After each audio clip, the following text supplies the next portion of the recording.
নমস্কার। আবারও একটা নতুন দিনের শুরু। প্রতিদিনের মতো সকালবেলা উঠে চলে গিয়েছি রান্নাঘরে। বড় রানীর সকালের টিফিন খেয়ে যাবে, ভাত বসিয়ে দিয়েছি প্রেসারে, আর আমাদের ভাতও একসঙ্গে বসিয়ে দিয়েছি।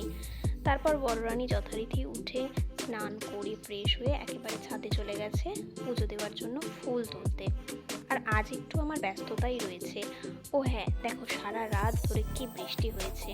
এখনও ওয়েদারটা একটু মেঘলা মেঘলাই রয়েছে, রোদ সেভাবে ওঠেনি। আজ একটু আমার ব্যস্ততা আছে এই কারণেই যে ছোটো রানীর আজকে ভ্যাকসিন আছে।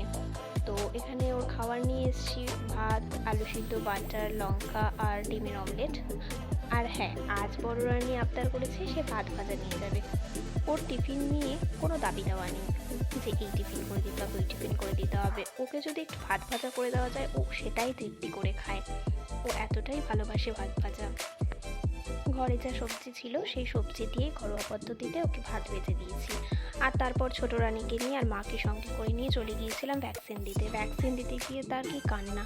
আমরা বড়রাই সামান্য ইঞ্জেকশন দিতে কত ভয় পাই, আর ওইটুকু বাচ্চাকে কিনা একসঙ্গে 3টে ইঞ্জেকশন নিতে হবে, একটা হাতে আর 2টো পায়ে। ভ্যাকসিন দিয়ে তারপর তো চলে এসেছিলাম। তারপরে সেদিনের ব্লগটা আমার কন্টিনিউ করা হয়নি, কারণ সেদিন রাতে প্রচণ্ড জ্বর এসেছিলো আর খুব ব্যথা হচ্ছিল। আর এটা হলো তার পরের দিনের সকাল, অর্থাৎ বৃহস্পতিবার। দেখো সকালে আজকে কি সুন্দর রোদ দেখা দিয়েছে। আর আজকে তো আমার বড় রানীর ছুটি, যেহেতু বৃহস্পতিবার। ছোট রানী এখনও ঘুমোচ্ছে, কিন্তু বড় রানী তার ডিম্মার সঙ্গে উঠে গেছে। ডিম্মার সঙ্গে উঠে নিচে গেছে পরোটা ভাজতে। দেখো এদিকে ডিম্মা পরোটা বেলছে আর ও একটা একটা করে গুল্লি ওকে ডিম্মাকে দিচ্ছে যে তুমি বেলে দাও। আর ঠাম্মির কাজ হচ্ছে ভাজা। আজকে সবাই খাবে পরোটা আর তরকারি। তারপর রান্নাঘরে এসে দেখি মা মাছের মাথা ভাজছে। আজকে মাছের মাথাগুলো দিয়ে চচ্চড়ি হবে। তো চচ্চড়ি সব সবজি কাটাই আছে, কালো জিরে ফোড়ন দিয়ে সব সবজিগুলো দিয়ে তারপর একটা পেস্ট করেছিলাম পেঁয়াজ আর কাঁচা লঙ্কা, ওগুলো দিয়ে মাছের মাথা দিয়ে আজকে চচ্চড়ি করব। আর ছোটো রানী বড় রানীর জন্য শিং মাছের ঝোল করব। ছোটো রানীর শরীরটা এমনিই ভালো না, একটু জ্বর এখনও আছে। আর বড় রানী স্কুল থেকে এসেই পাতলা ঝোল খেতে খুব ভালোবাসে, তাই কোয়াশ, আলু, ঝিঙে আর বেগুন দিয়ে কালো জিরে ফোড়ন দিয়ে পাতলা করে ঝোল করে দেব।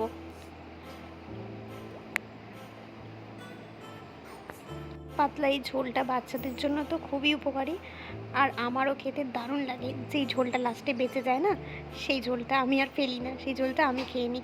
সামান্য একটু জিরের গুঁড়ো বা একটু আদা বাটা যদি দেওয়া যায় তাহলে একটু ভালো টেস্ট হয়।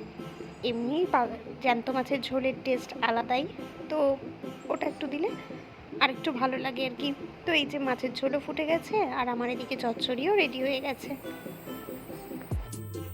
ঘড়ির কাঁটায় ঠিক বাজে এখন ঠিক বিকেল 4টে।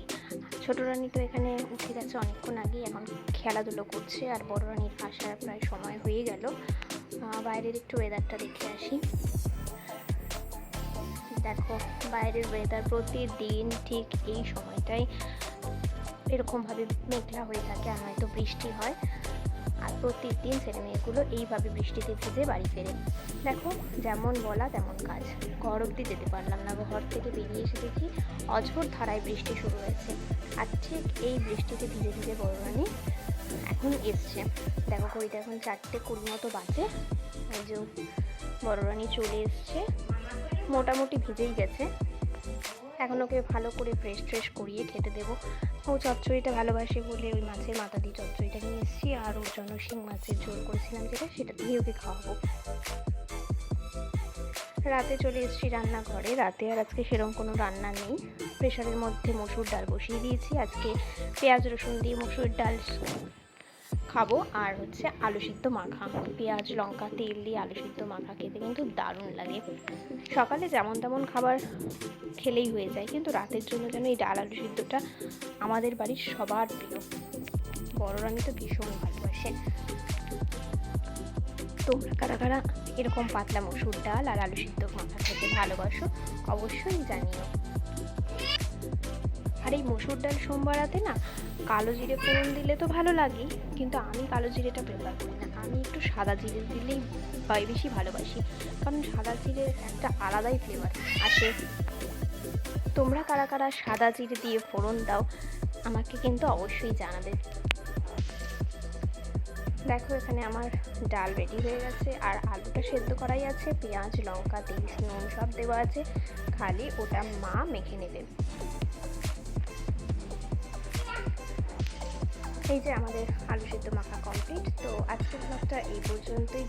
আমাদের চ্যানেলটাকে সাবস্ক্রাইব করে অবশ্যই পাশে থেকো। টাটা।